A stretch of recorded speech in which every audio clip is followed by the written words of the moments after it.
The new MacBook Pros with Touch Bar have finally arrived, and here is my review.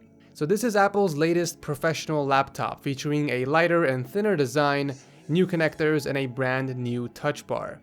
Taking a closer look at the specs, this MacBook Pro is the baseline 15-inch model, starting at $2399 in the US. It has a Retina display with a resolution of 2880 by 1800, giving it a PPI of 220. It also has a 2.6 GHz quad-core processor, 256GB SSD, 16 gigs of DDR3 RAM, and an Intel HD Graphics 530, as well as a dedicated AMD Radeon Pro 450 GPU.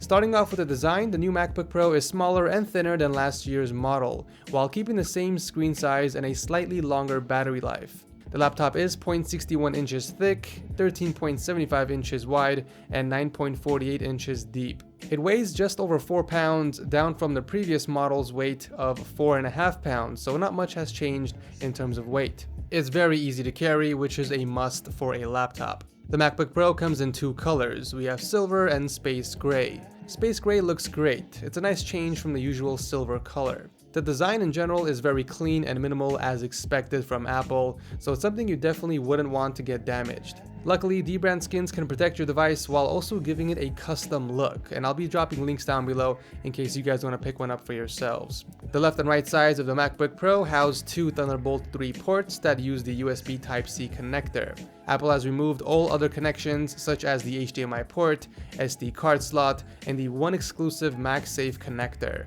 While Thunderbolt 3 is great and can provide a large bandwidth, Apple's decision will leave most customers needing to buy dongles and adapters. They don't come cheap either, ranging from $9 to $49. But surprisingly, Apple kept the headphone jack around this time. The speakers have also been upgraded to provide much more volume, as well as the bass up to 2.5 times louder. Here's a quick sound test.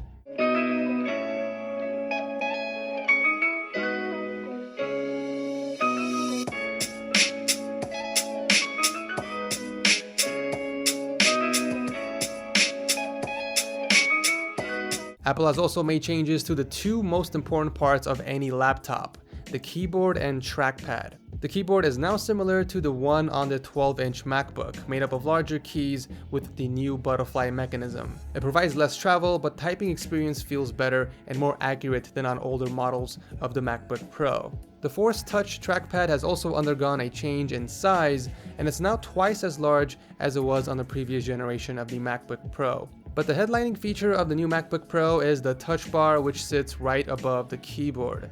So the Touch Bar replaces the top level row of function keys on a keyboard, and instead it's a touch screen with a resolution of 2170 by 60. It can provide the usual controls such as brightness, volume, and even has a dedicated Siri button. But depending on the app you use, the Touch Bar will show controls for that specific program. In Final Cut Pro, for example, the Touch Bar will display a project's timeline for easy scrubbing, as well as tools such as trimming. This is also Apple's first computer to support Touch ID, which allows for a quick and secure way to log into your laptop. While the main display is the same size and resolution, Apple didn't leave it unchanged. It now supports the wide color gamut, being able to display a broader range of colors than the usual laptop display. It's also very bright, at a maximum brightness of 500 nits, which is the brightest screen out of any Apple's other laptops. Viewing angles are great as always, and the bezels are slightly thinner as well. Performance on a new MacBook Pro is great. When combining the quad-core processor, 16 gigs of RAM, and ultra-fast SSD, the computer can handle most tasks you throw at it. Editing 4K, for example, is smooth, and the laptop can handle multiple tasks simultaneously without an issue. This can also be attributed to macOS, which helps keep the experience running without any hiccups. The 15-inch MacBook Pro with Touch Bar ships with macOS Sierra. Now, this is the new version of Apple's operating system, which brings optimizations to the performance and battery life, as well as new features such as Siri that are very helpful. Apple Pay support has also been added, and the OS can now also help you free up disk space. With the new improvements that Apple has made, it will definitely be a factor to how fluid the laptop is when performing various tasks. Apple says the laptop can get up to 10 hours of battery life, which is close to my testing. I was able to average around 8 hours while browsing the web, checking some emails, and even writing some documents. This will definitely change depending on what you are using the computer for, but the battery life will still hold up fairly well, even when using more intensive apps. Apple's new MacBook Pro makes for a compelling laptop, but it depends on what you're going to use the laptop for. Filmmakers, photographers, and even producers will appreciate the extra power that comes from the laptop, but it comes at a cost. Starting at $23.99 for the baseline model, these new laptops definitely come with a premium price. For those that don't require as much power, Apple also sells the 13-inch MacBook Pro with Touch Bar, but at a starting price of $17.99. But that pretty much wraps up my review of the 15-inch MacBook Pro with Touch Bar. As always, I'll drop a link to them down below if you guys want to check it out for yourselves. Thank you so much for watching, and I'll see you in the next video.